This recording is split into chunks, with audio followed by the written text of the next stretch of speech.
J'étais debout dans l'église et je ne pouvais pas croire à mes yeux. J'allais me marier avec un nain. Respire, tu dois être patiente. Je décroche le rôle principal et on divorce juste après. Et c'est bien aussi pour le nain.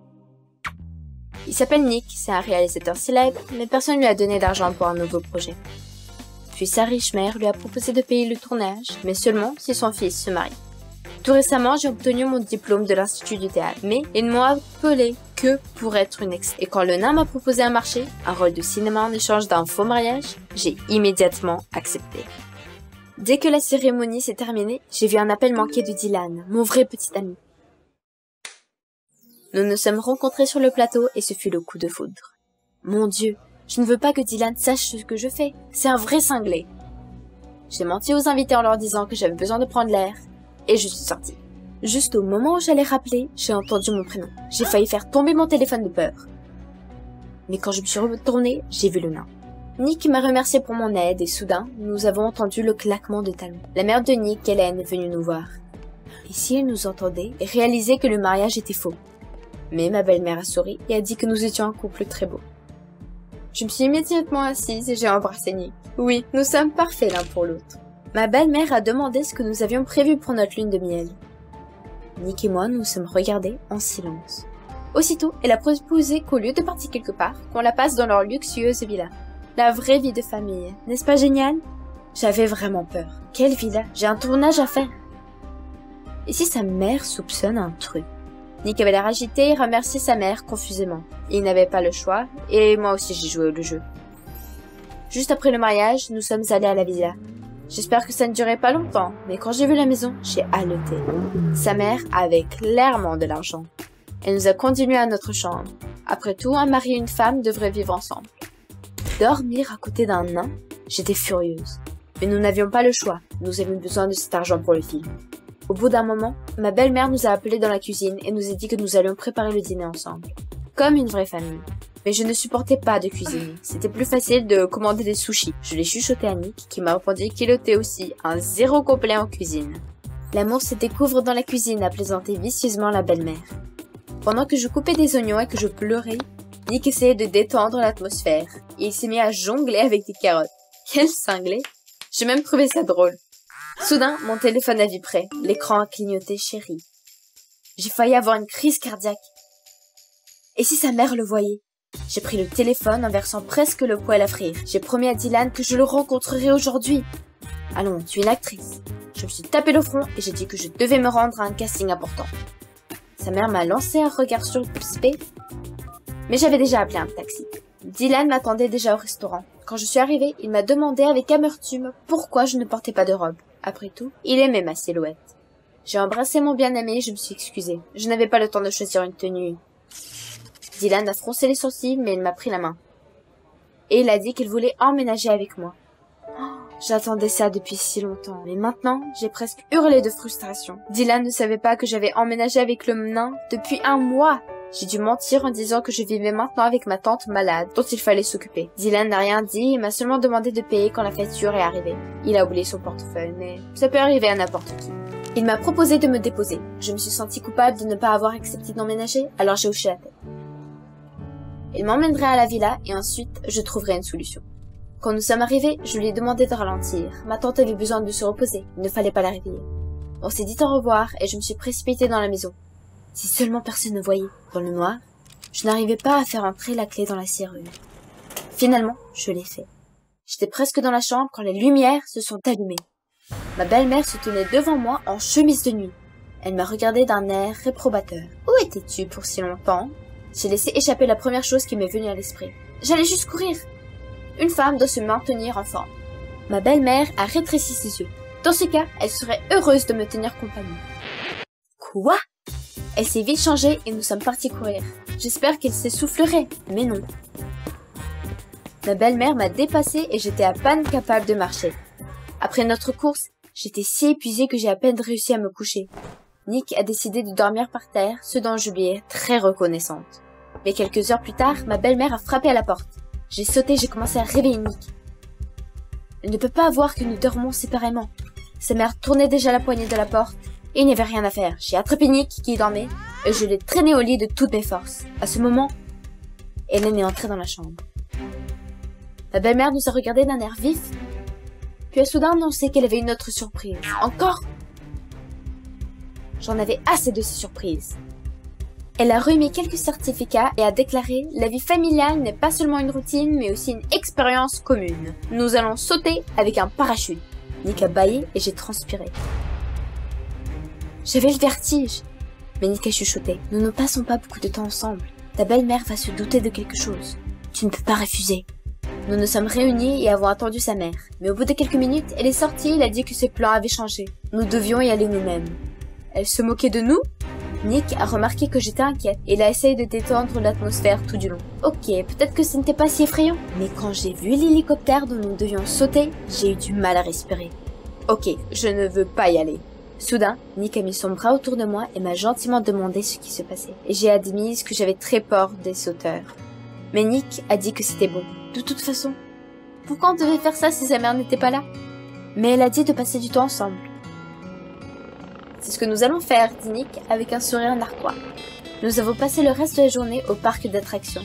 Nick a essayé de me remonter le moral, m'a acheté une barbe à papa et a plaisanté sur tout, même sur sa petite taille. À laquelle je lui ai répondu qu'il avait une âme énorme. Et puis j'ai trébuché. Avant, l'apparence de Nick me répugnait, mais aujourd'hui, je n'y pense plus. Il s'est avéré qu'il était attentionné, gentil, qu'il avait beaucoup de choses à dire. Quand nous sommes rentrés à la maison en riant, j'ai même cru que ma belle-mère souriait à notre vue.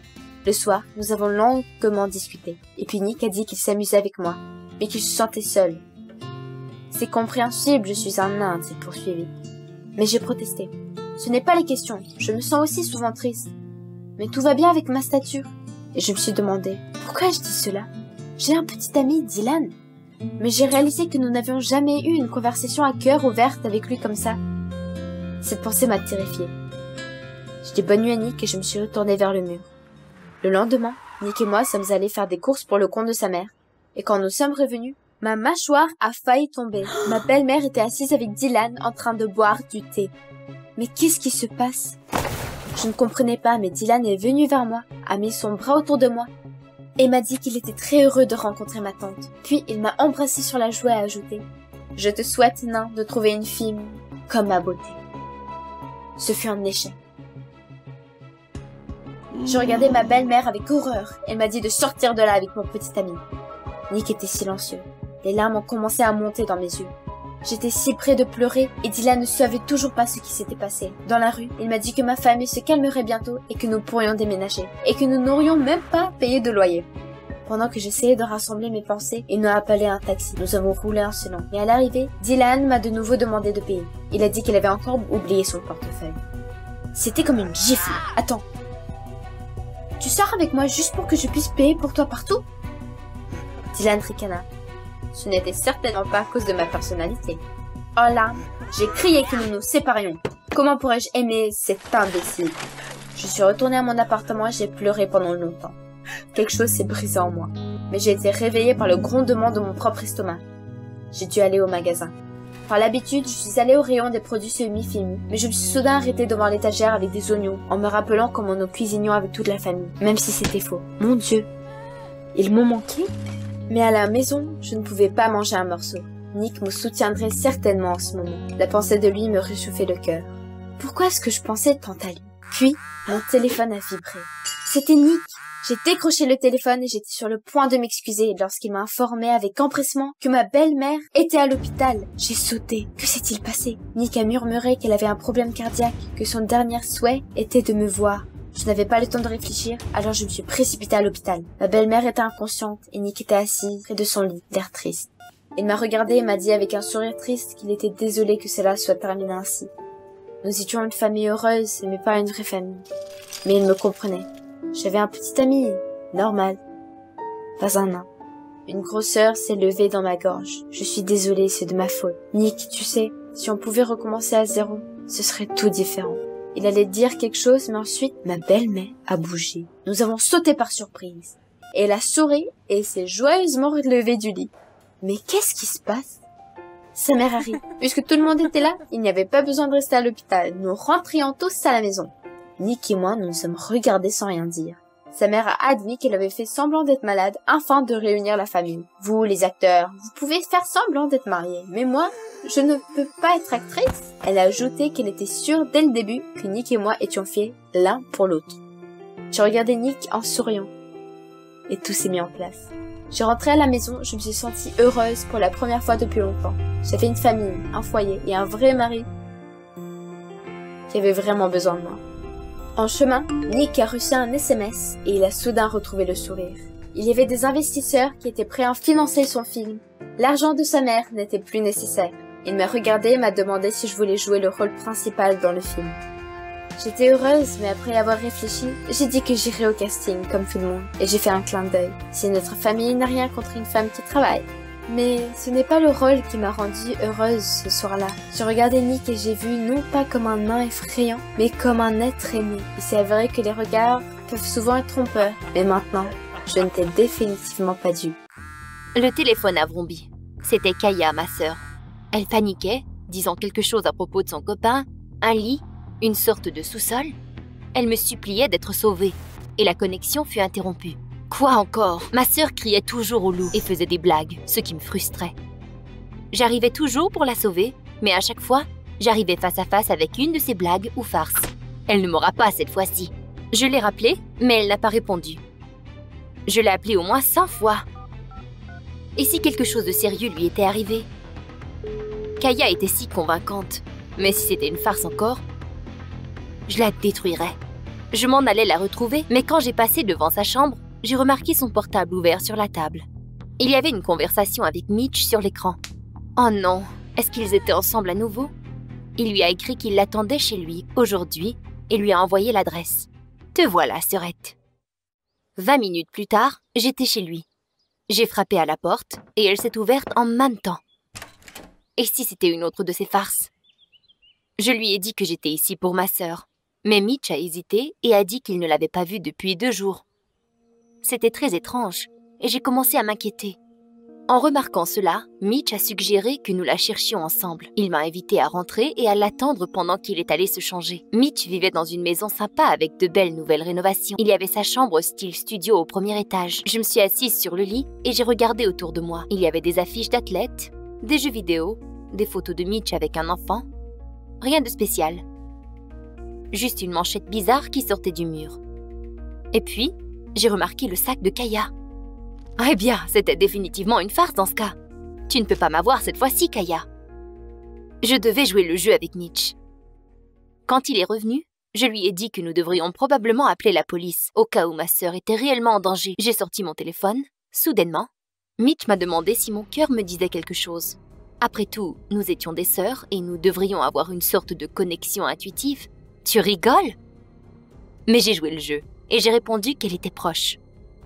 Mitch a souri bizarrement et il a dit que j'avais raison. Il a empoigné la poignée bizarre sur le mur. Le lit sous moi s'est séparé en 2 et je suis tombée. Qu'est-ce qui se passait? J'ai tombé quelque part et je me suis fait mal. Mais où est-ce que je suis? Et puis, avec un effort, je me suis levée et j'ai vu Kaya. Elle tremblait de partout, très naturelle. Mais il était temps de mettre fin à cette farce. Je me suis dégourdie et j'ai marmonné qu'il était temps de mettre fin à cette petite blague stupide. Et je m'apprêtais à appeler la police. Mais où était mon téléphone? Je l'avais oublié en haut sûrement. Ah, connerie! Kaya a commencé à crier que j'étais une pauvre idiote. Ce n'était pas une farce. Elle et Mitch se chicanaient depuis 1 mois. Et tout à coup, il l'avait invitée chez lui. Kaya pensait qu'il voulait arranger les choses, mais il l'avait poussée dans ce trou et elle avait été prise ici pour 10 heures maintenant. Cela me semblait étrange. Mais j'étais certaine d'une chose. Kaya choisissait toujours les pires trous du cul. Et celui-ci me rendait absolument dingue. Une fois, il avait même essayé de nous faire la leçon pour que moi et Kaya apprennent à être plus gentils l'une avec l'autre. Mitch était vraiment agaçant. Le temps passait, mais nous n'entendions pas Mitch du tout. Kaya a soudainement commencé à pleurer, et je me sentais mal à l'aise. « Hé, c'est toi la plus âgée. As-tu une idée de comment nous sortir d'ici ?» Rien. Bon, c'était encore à moi de trouver une solution. J'ai décidé d'explorer. De la lumière pénétrait d'une petite fenêtre près du plafond, et je pouvais voir qu'il n'y avait rien dans ce sous-sol, autre qu'une table et une porte. J'ai commencé à étudier la porte. Il y avait une serrure similaire dans ma chambre, que Kaya ouvrait avec aise. Je détestais cela. Mais ça pourrait peut-être nous sauver en ce moment. Kaya s'est ragaillardie un peu. Nous avons pris une pince à cheveux et nous avons essayé de forcer la serrure. Mais la pince se brisa. Comment peux-tu être si maladroite? J'ai essayé de trouver une autre solution, mais Kaya me stressait avec son pied qui tapait sur le plancher. Et puis, j'ai eu une idée. J'ai demandé à Kaya d'enlever ses souliers avec de gros talons et j'ai essayé de détruire la serrure avec celui-ci. Ma sœur me regardait en silence. Elle n'allait pas m'aider.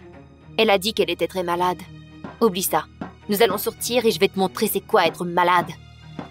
J'ai persévéré pendant au moins 1 heure. Je frappais aussi fort que je le pouvais. Je n'y arrivais pas. Je me suis assise contre le mur en pleurant.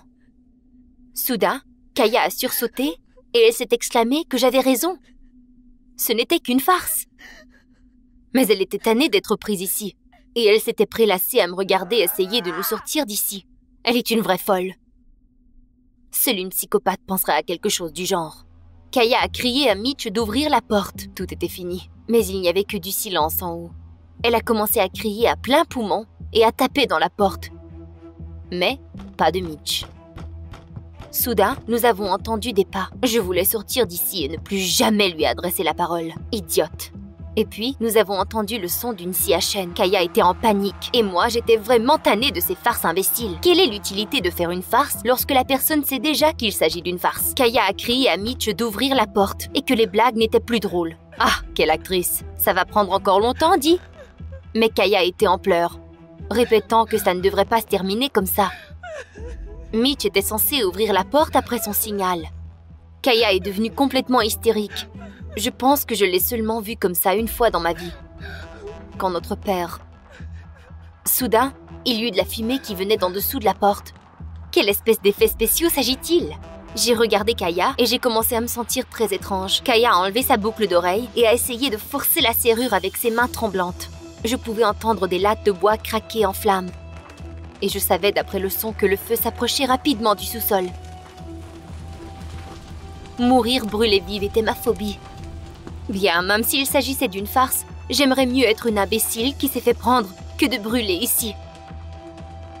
Je ne voulais même pas y penser.